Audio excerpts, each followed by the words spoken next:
Good morning, everyone. Today we are study the new chapter, revive the new chapter, natural resources. So, how is our atmosphere different from the atmosphere on Venus and Mars? Here, so ಯಾವ ಥರ ನಮ್ಮ ಅಟ್ಮಾಸ್ಫಿಯರನ್ನು Venus ಮತ್ತು Mars ಅಟ್ಮಾಸ್ಫಿಯರ್ಗಿಂತ different ಆಗಿದೆ.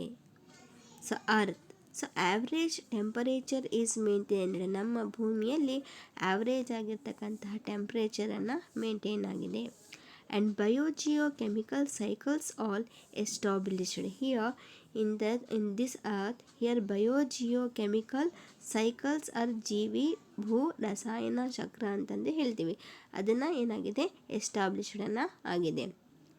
ಹಾಗೆಯೇ Venus, so rich with carbon dioxide. ವೀನಸಲ್ಲಿ ಏನಾಗಿರುತ್ತೆ ಅಂದರೆ ವೆನ್ ಕಂಪೇರ್ ಟು ಅವರ್ ಅರ್ತಿಗೆ ಕಂಪೇರನ್ನು ಮಾಡಿದರೆ ಕಾರ್ಬನ್ ಡೈಆಕ್ಸೈಡ್ ಅಂಶವನ್ನು ಬಹಳಷ್ಟು ಜಾಸ್ತಿ ಇರ್ತಕ್ಕಂತಹದನ್ನು ವೀನಸಲ್ಲಿ ನೋಡ್ತೀವಿ. It cause greenhouse effect. So it's cause the greenhouse effect. And then Mars, variable temperature in a day. Variable temperature in a ಡೇಯಲ್ಲಿ ಏನಾಗಿರುತ್ತೆ ಟೆಂಪರೇಚರನ್ನು ವೇರಿಯೇಬಲ್ ಆಗ್ತಕ್ಕಂತಹದನ್ನು ನಾವು ಮಾರ್ಸಲ್ಲಿ ನೋಡ್ತೀವಿ. And biological life cannot exist. ಯಾವುದೇ ಒಂದು ಜೀವಿಯು ಅಲ್ಲಿ ಇರೋಕ್ಕೆ ಸಾಧ್ಯ ಇಲ್ಲ. ಬಯಾಲಜಿಕಲ್ ಲೈಫನ್ನು ಅಲ್ಲಿ ಎಕ್ಸಿಸ್ಟ್ ಮಾಡೋಕ್ಕೆ ಸಾಧ್ಯನೇ ಇಲ್ಲ ಅಂತಕ್ಕಂತಹದನ್ನು. So we have to compare to the earth. So you have to see that in the Mars, here the temperature differentiation you have to see. Temperature ಅಲ್ಲಿ ಡಿಫ್ರೆನ್ಷಿಯೇಷನ್ ಅನ್ನು ನೋಡ್ತೀರಾ, ಮತ್ತು ಯಾವುದೇ ಬಯಾಲಜಿಕಲ್ ಲೈಫನ್ನು ಅಲ್ಲಿ ಎಕ್ಸಿಸ್ಟ್ ಅನ್ನು ಆಗದೆ ಇರ್ತಕ್ಕಂಥದ್ದನ್ನು ಕಾಣ್ತೀರಿ. And then so how does the atmosphere act as a blanket. So ಯಾವ ಥರ ನಮ್ಮ ಅಟ್ಮಾಸ್ಫಿಯರನ್ನು ಒಂದು ಬ್ಲ್ಯಾಂಕೆಟ್ ಆಗಿ ಆ್ಯಕ್ಟ್ ಮಾಡುತ್ತೆ ಅಂತಂದು. So here the protect from harmful radiations. So ಇದನ್ನು ಒಂದು ಹಾರ್ಮ್ಫುಲ್ ರೇಡಿಯೇಷನ್ಸಿಂದ ಪ್ರೊಟೆಕ್ಷನ್ ನಮ್ಮ atmosphere, the thin blanket of air that surrounds the earth is called atmosphere. So ನಮ್ಮ ಅರ್ತಿಗೆ ಒಂದು ಬ್ಲ್ಯಾಂಕೆಟಿನ ತರಹ ಸರೌಂಡೆಡ್ ಆಗಿರ್ತಕ್ಕಂತಹ ಒಂದು ಏನು ಥಿನ್ನನ್ನು ಏರನ್ನು ಇರುತ್ತೋ ಅದನ್ನೇ ನಾವು ಅಟ್ಮಾಸ್ಫಿಯರ್ ಅಂತ ಕರಿತೀವಿ. So it's protects from harmful radiations. ಇದನ್ನು ಒಂದು ಹಾರ್ಮ್ಫುಲ್ ರೇಡಿಯೇಷನ್ಸಿಂದ ಪ್ರೊಟೆಕ್ಷನನ್ನು ಕೊಡುತ್ತೆ. And it also maintenance of atmospheric gases in fixed proportion. So ನಮ್ಮ ಅಟ್ಮಾಸ್ಫಿಯರನ್ನು ಏನು ಮೇಂಟೈನ್ ಮಾಡುತ್ತೆ ಅಂದರೆ, ಸೊ ಅದರಲ್ಲಿ ಫಿಕ್ಸ್ಡ್ ಆಗಿರ್ತಕ್ಕಂತಹ ಏನು ಗ್ಯಾಸಸ್ಸನ್ನು ಇದೆಯೋ ಆ ಒಂದು ಗ್ಯಾಸಿಯಸ್ ಪ್ರಪೋರ್ಷನನ್ನು ಏನು ಮಾಡುತ್ತೆ, ಸೊ ಅಟ್ಮಾಸ್ಫಿಯರಲ್ಲಿ ಮೇಂಟೈನ್ ಮಾಡ್ತಕ್ಕಂಥದ್ದನ್ನು ನಾವು ನೋಡ್ತೀವಿ. The maintenance of atmospheric gases in a fixed proportion. And then and also balancing of earth atmosphere. It also balance the earth temperature. ನಮ್ಮ ಏನು ಭೂಮಿಯಲ್ಲಿರ್ತಕ್ಕಂಥ ಏನು ಒಂದು ಟೆಂಪರೇಚರನ್ನು ಇದೆಯೋ ತಾಪಮಾನವನ್ನು ಇದೆಯೋ, ಸೊ ಇದನ್ನು ಏನು ಮಾಡುತ್ತೆ ಬ್ಯಾಲೆನ್ಸಿಂಗ್ ಮಾಡ್ತಕ್ಕಂಥದ್ದನ್ನು ನಾವು ನೋಡ್ತೀವಿ. Also balancing of earth temperature and providing vital components to biogeochemical cycles. It provides the vital components to biogeochemical cycles. And then what causes winds. So ವಿಂಡ್ಸನ್ನು ಏನೇನು ಕಾಸ್ ಮಾಡುತ್ತೆ? uneven heating of the air, established pressure differences in the atmosphere. So uneven heating of the air. So ಗಾಳಿಯಲ್ಲಿ uneven ಏನಾದರೂ ಹೀಟನ್ನು ಆದರೆ uneven ಹೀಟಿಂಗನ್ನು established ಆದರೆ, so ಪ್ರೆಷರಲ್ಲಿ ಡಿಫ್ರೆನ್ಸನ್ನು ಆಗಿ ಏನಾಗುತ್ತೆ ಅಂದರೆ ಒಂದು ವಿಂಡನ್ನು ಕಾಸಸನ್ನು ಆಗುತ್ತೆ. Uneven heating of the air establishes pressure difference in the atmosphere. So how are clouds forms. ಇಲ್ಲಿ ಮೋಡಗಳನ್ನು ಯಾವ ಥರ ಫಾರ್ಮೇಷನನ್ನು ಆಗುತ್ತೆ? How are clouds formation. So in water cycle the water evaporates due to the radiation of the ಸನ್. ನಿಮಗೆಲ್ಲರಿಗೂ ಕೂಡ ಇದನ್ನು ಸಾಮಾನ್ಯವಾಗಿ ಗೊತ್ತಿರ್ತಕ್ಕಂತಹ ಒಂದು ಅಂಶ. ಏನು ಯಾವ ಥರ ಕ್ಲೌಡ್ಸ್ಗಳನ್ನು ಫಾರ್ಮೇಷನನ್ನು ಆಗುತ್ತೆ ಅಪ್ಪ ಅಂದರೆ, ಸೊ ಸನ್ ಹೀಟಿಂದ ಸೊ ಸೂರ್ಯನ ಬಿಸಿಲನ್ನು ಜಾಸ್ತಿ ಇದ್ದಾದಾಗ ಸೊ ಅದರಲ್ಲಿರ್ತಕ್ಕಂಥ ಏನು ಅಲ್ಟ್ರಾವೈಲೆಟ್ ರೇಸ್ಗಳನ್ನು ಇರುತ್ತೋ ಆ ಒಂದು ರೇಡಿಯೇಷನ್ಸ್ಗಳಿಂದ ಏನಾಗುತ್ತೆ, ಸೊ ಇದರಲ್ಲಿ ಸಮುದ್ರದಲ್ಲಿರ್ತಕ್ಕಂತಹ ನದಿಯಲ್ಲಿರ್ತಕ್ಕಂತಹ ಏನು ನೀರನ್ನು ಇರುತ್ತೆ ಸೊ ಅದನ್ನೇ ಏನಾಗುತ್ತೆ ಎವಾಪರೇಟನ್ನು ಆಗಿರುತ್ತೆ. ಎವಾಪರೇಟ್ ಆಗಿ ಆ ವಾಟರನ್ನೇ ಕಂಡೆನ್ಸ್ ಆಗಿ ಇಟ್ ಫಾರ್ಮ್ಸ್ ದ ಕ್ಲೌಡ್ಸ್, ಅದನ್ನು ಕ್ಲೌಡ್ಸ್ ಆಗಿ ಫಾರ್ಮೇಷನ್ ಆಗ್ತಕ್ಕಂಥದ್ದನ್ನು ನಾವು ನೋಡ್ತೀವಿ. So in water cycles the water evaporates due to radiations of the sun and evaporated water condenses to form the clouds.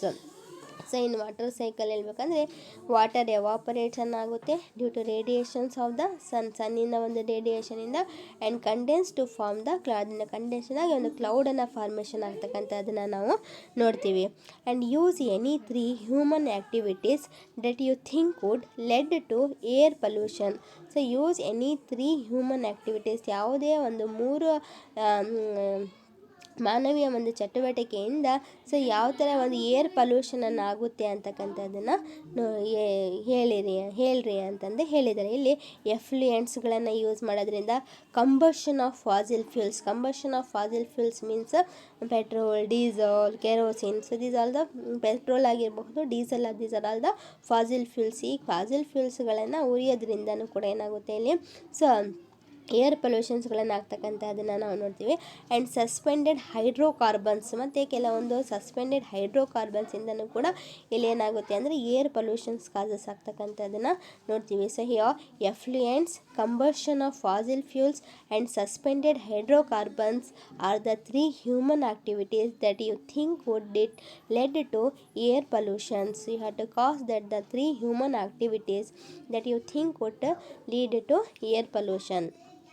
And why do organisms need water. So ಯಾಕೆ ಜೀವಿಗಳಿಗೆ ಆರ್ಗ್ಯಾನಿಸಮಿನ ಒಂದು ನೀಡನ್ನು ಇರುತ್ತೆ ಅಂತಕ್ಕಂಥದ್ದನ್ನು.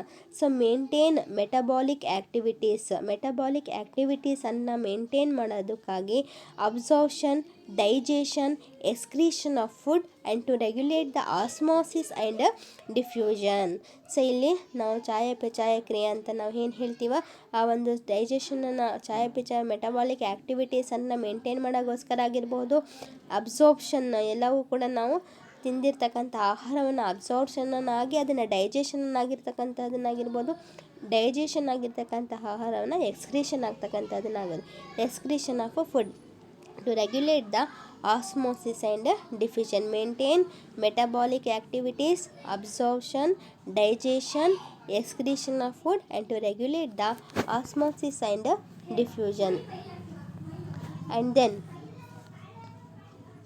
so what is the major source of fresh water in the city, town, village where you time? So what is the ಮುಖ್ಯ ಸೋರ್ಸ್ಗಳು ಯಾವುದು? What is the major source of the fresh water so in the city, town, village so where you time. So we have to see that the major source of the fresh water in the city, town, village so are ponds, wells, rivers. Ponds ಆಗಿರ್ಬೋದು, wells ಆಗಿರ್ಬೋದು, rivers is the major source of fresh water in the city, town, village ಅಂತಂದು ಹೇಳ್ಬೋದು. So you have to see that the major sources of the fresh waters in the city or town are the ponds, wells and rivers. So do you know of any activity which may be polluting this water source? Do you know of any activity which may be polluting this water source? So ಯಾವ ಆ್ಯಕ್ಟಿವಿಟೀಸ್ಗಳಿಂದ so ನೀರಿನ ಒಂದು ಪೊಲ್ಯೂಷನನ್ನು ಆಗುತ್ತೆ ಅಂತಕ್ಕಂಥದ್ದನ್ನು ಹೇಳಿರಿ ಅಂತಂದು ಹೇಳಿದ್ದಾರೆ. ಗೊತ್ತಿದೆಯಾ ನಿಮಗೆ? Do you know of any activity? ಯಾವುದಾದ್ರೂ ಒಂದು ಆ್ಯಕ್ಟಿವಿಟಿ ನಿಮಗೆ ಗೊತ್ತಿದೆಯಾ? ಏನು which may be polluting the water ಸೋರ್ಸನ್ನು ಪಲ್ಯೂಟ್ ಮಾಡ್ತಕ್ಕಂಥದ್ದಂದರೆ ಇಂಡಸ್ಟ್ರೀಸ್ ಆಗಿರ್ಬೋದು, ಡ್ರೈನೇಜಸ್ ಆಗಿರ್ಬೋದು, disposal of non biodegradable substances. ಕೆಲವೊಂದು ಇಂಡಸ್ಟ್ರೀಸ್ಗಳು, ಡ್ರೈನೇಜ್ಗಳು ಮತ್ತು disposable of non biodegradable substances.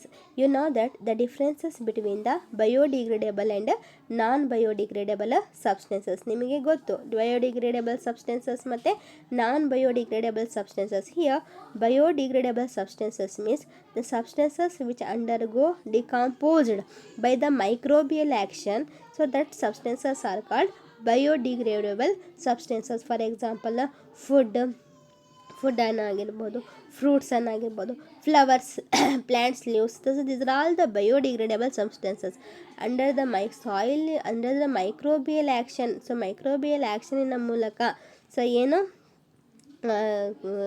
Microbial ಒಂದು ಆ್ಯಕ್ಷನಿನ ಮೂಲಕ, ಸೊ ಏನು ಸಬ್ಸ್ಟೆನ್ಸಸ್ಗಳನ್ನ ಇದೆಯಾ ಆ ಸಬ್ಸ್ಟೆನ್ಸಸ್ಸನ್ನು ಏನಾಗುತ್ತೆ ನಾವು ತಿಂದು ಹಾಕಿದರೆ ಅಥವಾ ಬಿಸಾಕಿದರೆ ಕೊಳ್ತು ಹೋಗ್ತಕ್ಕಂತಹ ಏನು ಸಬ್ಸ್ಟೆನ್ಸಸ್ಗಳನ್ನು ಇದಾವೆ ಆ ಒಂದು ಸಬ್ಸ್ಟೆನ್ಸಸ್ಸನ್ನು ಬಯೋಡಿಗ್ರೇಡಬಲ್ ಸಬ್ಸ್ಟೆನ್ಸಸ್ ಅಂತ ಕರಿತೀವಿ.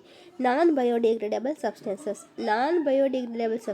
Means the substance which does not undergo by the microbial action. So microbial ಆ್ಯಕ್ಷನಿನ ಮೂಲಕ ಡಿಕಾಂಪೋಸನ್ನು ಆಗದೇ ಇರತಕ್ಕಂತಹ ಸಬ್ಸ್ಟೆನ್ಸಸ್ಸನ್ನು ನಾನ್ ಬಯೋಡಿಗ್ರೇಡಬಲ್ ಸಬ್ಸ್ಟೆನ್ಸಸ್ ಅಂತ ಕರಿತೀವಿ. ಫಾರ್ ಎಕ್ಸಾಂಪಲ್ ಯಾವುದಂದರೆ ಪ್ಲಾಸ್ಟಿಕ್ಸ್ ಅಂತಂದ್ರೆ ಥರ್ಮೋಪ್ಲಾಸ್ಟಿಕ್ ಅಂತಕ್ಕಂಥದ್ದನ್ನು, ಸೊ ಎಲೆಕ್ಟ್ರಿಕಲ್ ಸ್ವಿಚಸ್ಗಳ ಆಗಿರ್ಬೋದು. ಸೊ ಏನು ಇವು ಎಲ್ಲವೂ ಪ್ಲಾಸ್ಟಿಕ್ಸ್ಗಳನ್ನ ಇದ್ದಾವೆ. ಸೊ ಈ ಒಂದು ಪ್ಲಾಸ್ಟಿಕ್ಸ್ ಇದು one of the non biodegradable substances ಅಂತ ಕರಿತೀವಿ. ಯಾಕಂದರೆ it does not decompose under the microbial action. ಇದನ್ನು ಒಂದು ಮೈಕ್ರೋಬಿಯಲ್ ಆ್ಯಕ್ಷನಿನ ಮೂಲಕ ಡಿಕಾಂಪೋಸನ್ನು ಆಗದೇ ಇರತಕ್ಕಂತಹ ಒಂದು ಸಬ್ಸ್ಟೆನ್ಸಸ್ಸನ್ನು ಆಗಿರೋದ್ರಿಂದ. ಸೊ ಈ non biodegradable substances means for example ಇವಾಗ plastic, it is also polluting the water source ಅಂತ ನಾವಿಲ್ಲಿ ಹೇಳ್ಬೋದು. So how is soil formed? ಇಲ್ಲಿ ಸಾಯಿಲನ್ನು ಯಾವ ಥರ ಫಾರ್ಮೇಷನ್ ಆಗುತ್ತೆ, ಮಣ್ಣು ಯಾವ ಥರ ಆಗುತ್ತೆ. Weathering of rocks and minerals leads to produce the coarse and granules of matter called soil. So weathering of rocks ಬಂಡೆಗಳನ್ನು ಚೂರುಗಳಾಗಿ ಅದನ್ನೇ ಏನಾಗುತ್ತೆ ಅಂದರೆ ಒಂದು ಮಿನರಲ್ಸ್ ಲೀಡ್ಗಳನ್ನಾಗಿ ಏನು ಪ್ರೊಡ್ಯೂಸ್ ಮಾಡುತ್ತೆ ಅಂದರೆ it produce the coarse of granules of matter. So that's why it is called it as a soil. Weathering of rocks and minerals ಮತ್ತು ಏನು ರಾಕ್ಸ್ಗಳನ್ನು ಇದನ್ನು ಇಲ್ಲಿ ಏನು ಲೀಡ್ ಮಾಡುತ್ತೆ to produce the coarse of granules of matter. So that's why it is called it as a soil. So how is what is soil erosion? Soil erosion ಅಂದರೆ ಏನು ಅಂತಂದು ಹೇಳಿದ್ದಾರೆ. Process of taking off top soil by the natural calamities. So that's why it is call it as a soil erosion, or the fertility soil will be flow. That's why it is called it as an soil erosion. ಇಲ್ಲಿ ಏನಾಗುತ್ತೆ ಅಂದರೆ the process of taking off top or fertile soil by the natural calamities. ಒಂದು ನೈಸರ್ಗಿಕವಾಗಿರ್ತಕ್ಕಂಥ ಒಂದು ಕೆಲಾಮಿಟೀಸಿನ ಒಂದು ಪ್ರೋಸೆಸ್ಸಿಂದ ಮಣ್ಣಿನ ಒಂದು ಫಲವತ್ತತೆಯನ್ನು ಏನು ಟಾಪ್ ಸಾಯಿಲನ್ನು ಏನಿರುತ್ತೋ ಅಥವಾ ಫರ್ಟೈಲ್ ಸಾಯಿಲ್ ಫಲವತ್ತತೆ ಆಗಿರ್ತಕ್ಕಂಥ ಸಾಯಿಲ್ ಅಂತ ಅಥವಾ ಫರ್ಟೈಲ್ ಟಾಪ್ ಸಾಯಿಲ್ ಅಂತ ಏನು ಹೇಳ್ತೀವೋ ಆ ಒಂದು ಸಾಯಿಲನ್ನು ಏನಾಗುತ್ತೆ ಅಂದರೆ ಜೋರಾಗಿ ಗಾಳಿ ಬಂದಾಗ ಅಥವಾ ಮಳೆಯನ್ನು ಬಂದಾಗ ಏನಾಗುತ್ತೆ ಅದನ್ನು ಫ್ಲೋ ಆಗುತ್ತೆ. ಆ ಫ್ಲೋ ಆಗ್ತಕ್ಕಂತಹ ಸಾಯಿಲನ್ನು ಸಾಯಿಲ್ ಎರೋಷನ್ ಅಂತ ಹೇಳ್ತಾರೆ. So here the process of taking off top soil by the natural calamities. So that's why it is called it as a soil erosion. And then, so what are the methods of preventing or reducing the soil erosion? So soil erosion ಅನ್ನು prevent ಮಾಡ್ತಕ್ಕಂತಹ ಕೆಲವೊಂದು ಮೆಥಡ್ಸ್ಗಳನ್ನು ಯಾವ್ಯಾವು ಅಂತಂದು ಇಲ್ಲಿ ಹೇಳಿದ್ದಾರೆ. ಇವಾಗ top soil ಅಲ್ಲಿ ಅಂದರೆ ನಮ್ಮ top soil is very important ಅಂತಕ್ಕಂಥದ್ದನ್ನು ನಾವು ಕನ್ಸಿಡರ್ ಮಾಡ್ತೀವಿ. ಈ ಒಂದು ಟಾಪ್ ಸಾಯಿಲನ್ನು ಪ್ರಿವೆನ್ಷನನ್ನು ಮಾಡೋಕ್ಕೋಸ್ಕರ ನಾವು ಯಾವ ಮೆಥಡನ್ನು ಯೂಸ್ ಮಾಡ್ತೀವಿ ಅಂತಂದು here vegetative covering and percolation of water into the deeper regions. Vegetative covering ಆಗಿರಬಹುದು, percolation of water into the deeper regions, forestation and reforestation or afforestation and reforestation ಅಂತಂದು ಹೇಳ್ಬೋದು. Cultivation of soil. Vegetative covering ಅಂದರೆ you get the plants into the plant area. So ಆದಷ್ಟು ನೀವು ಪ್ಲ್ಯಾಂಟ್ಸ್ಗಳನ್ನು ಒಂದು area ಇದೆಯಪ್ಪ ಅಂದರೆ ಆ ಏರಿಯಾದಲ್ಲಿ ಸಣ್ಣ ಪುಟ್ಟಾಗಿರ್ತಕ್ಕಂಥ ಗಿಡಗಳನ್ನು ಗ್ರೋತ್ ಮಾಡ್ತಕ್ಕಂಥದ್ದು vegetative covering. And percolation of water into the deeper regions. ಆದಷ್ಟು ಡೀಪರ್ ರೀಜನ್ಸಲ್ಲಿ ವಾಟರನ್ನು ಪರ್ಕ್ಯುಲೇಟ್ ಮಾಡ್ತಕ್ಕಂಥದ್ದನ್ನು percolation of water into the deeper regions. Forestation. Growing of new plants is called forestation. Reforestation means restore the plants. So that's called, it is called as a deforestation. So ಪ್ಲ್ಯಾಂಟ್ಸ್ಗಳನ್ನು ಮತ್ತೆ restore ಮಾಡ್ತಕ್ಕಂಥದ್ದನ್ನು, so plants restore ಮಾಡ್ತಕ್ಕಂತಹ ಒಂದು ಇದನ್ನು deforestation ಅಂತಂದು ಕರಿತೀವಿ. So cutting ಆಗಿರೋದ್ರಿಂದ when the plants are cutting it's can been restored. Cutting of trees, ಇವಾಗ ಪ್ಲ್ಯಾಂಟ್ಸ್ಗಳು ಏನಾದರೂ ಕಟ್ ಆಗಿದೆ ಅಂದರೆ ಆ ಕಟ್ ಆಗಿರ್ತಕ್ಕಂತಹ ಪ್ಲ್ಯಾಂಟ್ಸನ್ನು ಮತ್ತೆ ರೀಸ್ಟೋರ್ ಮಾಡ್ತಕ್ಕಂಥದ್ದನ್ನೇ deforestation. Forestations means growing of the many plants. ಬಹಳಷ್ಟು ಪ್ಲ್ಯಾಂಟ್ಸ್ಗಳನ್ನು ನಾವು ಗ್ರೋತ್ ಮಾಡೋದ್ರಿಂದನೂ ಇಲ್ಲೇನಾಗಲ್ಲ, we have to prevent the soil erosion. ನಾವು ಇಲ್ಲಿ ಸಾಯಿಲ್ ಎರೋಷನ್ ಆಗ್ತಕ್ಕಂಥದ್ದನ್ನು ಪ್ರಿವೆನ್ಷನ್ ಮಾಡ್ಬೋದು. ಆ್ಯಂಡ್ ಕಲ್ಟಿವೇಷನ್ ಆಫ್ ಸಾಯಿಲ್, ಆದಷ್ಟು ಸಾಯಿಲನ್ನು ನಾವು ಕಲ್ಟಿವೇಟ್ ಮಾಡೋದ್ರಿಂದನೂ ಕೂಡ ಏನು ಮಾಡ್ಬೋದು, ಸಾಯಿಲ್ ಎರೋಷನನ್ನು ಆಗುವ. ಟೆರೆಸಿಂಗನ್ನು formation, counter farming, terracing, so ಇವೆಲ್ಲವೂ ಕೂಡ ಒಂದು ಮೆಥಡ್ಸಿಂದನೂ ಕೂಡ ನಾವು ಏನು ಮಾಡಬಹುದು, ಸೊ ಸಾಯಿಲ್ ಎರೋಷನನ್ನು ಆಗುವ ಹಾಗೆ ಮಾಡ್ಕೊಳ್ಬಹುದು. And what are the different states in which water is found during water cycle? What are the different states in which water is found during water cycle? ಯಾವ ಸ್ಟೇಟ್ಗಳಲ್ಲಿ ಸೊ ವಾಟರ್ ಸೈಕಲಿನ ಮೂಲಕ ಇಲ್ಲಿ ವಾಟರನ್ನು found ಆಗುತ್ತೆ ಅಂತಕ್ಕಂಥದ್ದನ್ನು.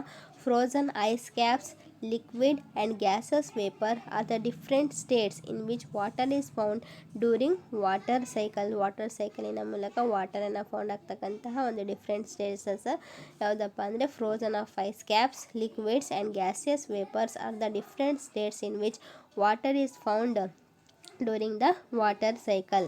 And name two biological important compounds that contain both oxygen and nitrogens. ಯಾವುದಾದ್ರು ಎರಡು biological important compounds, so this contains oxygen ಮತ್ತು nitrogen contain ಮಾಡಿರ್ತಕ್ಕಂತಹ ಕಾಂಪೌಂಡ್ಸ್ ಯಾವ್ಯಾವು ಅಂದರೆ ಪ್ರೋಟೀನ್ಸ್ ಮತ್ತು ಅಮೋನಿಯಾ. ಸೊ ನೈಟ್ರೇಟ್ಸ್ ಮತ್ತು ನೈಟ್ರೇಟ್ಸ್, ಅಮೋನಿಯಾ ಫಾರ್ಮಲ್ಲಿ ಇರ್ತಕ್ಕಂತಹ ನೈಟ್ರೇಟ್ಸ್ ಮತ್ತು nitrates R the two biological important compounds that contain both oxygen and nitrogen. And then list any three human activities which would lead non-increase in the carbon dioxide content of air. So list any three human activities which would lead non-increase in the carbon dioxide content of air. ಯಾವುದಾದ್ರೂ ಮೂರು ಮಾನವೀಯ ಒಂದು ಚಟುವಟಿಕೆಗಳನ್ನು ಹೇಳ್ರಿ, ಅವರಿಂದ ಒಂದು carbon ಡೈಆಕ್ಸೈಡನ್ನು ಇನ್ಕ್ರೀಸನ್ನು ಏರಲ್ಲಿ ಇನ್ಕ್ರೀಸನ್ನು ಆಗ್ತಕ್ಕಂತಹದ್ದು. So ಮನುಷ್ಯರ ಮೂಲಕ ಒಂದು ಕಾರ್ಬನ್ ಡೈಆಕ್ಸೈಡ್ ಅಂಶನ ಗಾಳಿಯಲ್ಲಿ ಇನ್ಕ್ರೀಸ್ ಆಗ್ತಕ್ಕಂಥದ್ದು ಯಾವುದಂದರೆ burning of fossil fuels. Fossil fuels ಅಂದರೆ ನಿಮಗೆ ಹೇಳಿದ್ದೀನಿ, ಪೆಟ್ರೋಲ್ ಮತ್ತು ಡೀಸೆಲ್ ಬರ್ನ್ ಮಾಡೋದ್ರಿಂದ ಕಾರ್ಬನ್ ಇದೇ ಮಾನವನ ಒಂದು ಚಟುವಟಿಕೆಯಿಂದನೇ ಈ ಕಾರ್ಬನ್ ಡೈಆಕ್ಸೈಡ್ ಕಂಟೆಂಟನ್ನು ಗಾಳಿಯಲ್ಲಿ ಜಾಸ್ತಿ ಆಗ್ತಕ್ಕಂತಹದ್ದು ನಾವು ನೋಡ್ತೀವಿ. ಅಂದರೆ ಯಾವುದ್ಯಾವುದು, burning of fossil fuels, industrial effluents and use of organic ಕಾಂಪೌಂಡ್ಸ್ಗಳನ್ನು ಯೂಸ್ ಮಾಡೋದ್ರಿಂದನೂ ಕೂಡ ಈ ಒಂದು these three human activities would lead the increase in the carbon dioxide content of air. And then you have to see that the name two biological important compounds that contain both oxygen and nitrogen. So name two biological important compounds, ಎರಡು ಯಾವುದಾದ್ರೂ biological oxygen ಮತ್ತು nitrogen contain ಮಾಡಿರ್ತಕ್ಕಂತಹ ಎರಡು biologically ಕಾಂಪೌಂಡ್ಸ್ಗಳನ್ನು ಹೆಸರಿಸಿ ಅಂತಲೇ ಹೇಳಿದ್ದಾರೆ. ಅದು ಮತ್ತು ಯಾವುದಂದರೆ ಪ್ರೋಟೀನ್ಸ್ ಮತ್ತು ammonia. Ammonia contents nitrates and nitrites. ಅಮೋನಿಯಾದ are the two biological important compounds that contain both oxygen and nitrogen.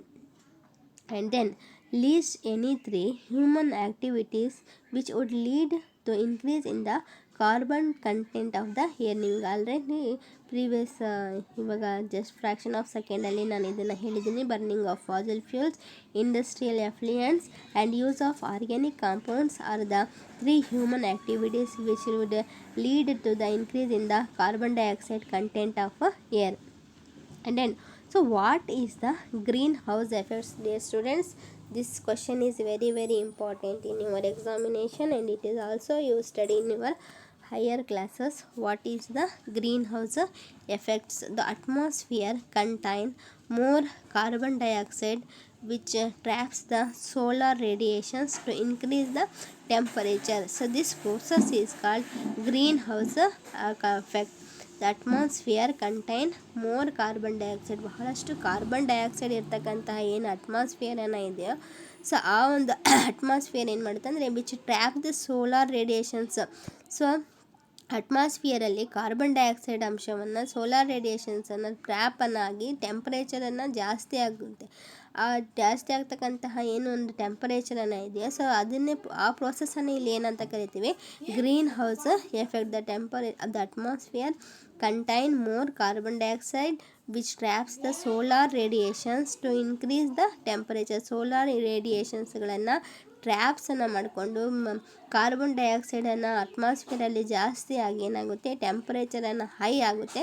So ಆ ಒಂದು ಪ್ರೋಸೆಸ್ಸನ್ನು ನಾವೇನಂತ ಕರಿತೀವಿ, greenhouse effect. The atmosphere contain more carbon dioxide which traps the solar radiations to increase the temperature. So this process is called greenhouse effect. And then, so what are the two forms of oxygen found in the atmosphere? So what are the, so ಆಕ್ಸಿಜನನ್ನು formation ಆಗ್ತಕ್ಕಂತಹ ಎರಡು ವಿಧ ಯಾವುದು ಅಂತಕ್ಕಂಥ, ಅಟ್ಮಾಸ್ಫಿಯರಲ್ಲಿ ಆಕ್ಸಿಜನ್ನ form ಆಗ್ತಕ್ಕಂತಹ ಎರಡು ವಿಧ ಯಾವುದು ಅಂತಕ್ಕಂಥದ್ದು. What are the two forms of oxygen, ಎರಡು ಫೌಂಡ್ ಇನ್ ದ ಅಟ್ಮಾಸ್ಫಿಯರ್. ಅಟ್ಮಾಸ್ಫಿಯರಲ್ಲಿ ಫೌಂಡೆಡ್ ಆಗ್ತಕ್ಕಂತಹ ಆಕ್ಸಿಜನ್ನ ಎರಡು ಫಾರ್ಮ್ಸ್ಗಳು ಯಾವುದು ಅಂತಂದು ಇಲ್ಲಿ ಹೇಳಿದ್ದಾರೆ. ಯಾವುದಪ್ಪ ಅಂದರೆ ಕಾರ್ಬನ್ ಡೈಆಕ್ಸೈಡ್ ಮತ್ತು ವಾಟರ್ ಅಂತ ಹೇಳ್ಬೋದು. ಇಸ್ ಅಟ್ಮಾಸ್ಫಿಯರಿಕ್ ಆಕ್ಸಿಜನ್ ಮತ್ತು ಆರ್ಗ್ಯಾನಿಕ್ ಮಾಲಿಕ್ಯೂಲ್ಸ್, ನಾಲ್ಕರಲ್ಲಿ ಎರಡಲ್ಲೂ ಯಾವುದಾದ್ರೂ ಒಂದು ಎರಡು ನಾವು ಹೇಳ್ಬೋದು. ಸೊ ಏನೋ so the two forms of oxygen found in the atmosphere. ಅಟ್ಮಾಸ್ಫಿಯರ್ನಲ್ಲಿ ಸೊ ಅಟ್ಮಾಸ್ಫಿಯರಲ್ಲಿ ಆಕ್ಸಿಜನ್ ಫಾರ್ಮ್ ಆಗ್ತಕ್ಕಂತಹದನ್ನು carbon dioxide, water, atmospheric oxygen ಮತ್ತು organic molecules are the forms of oxygen found in the atmosphere. Okay, thank you.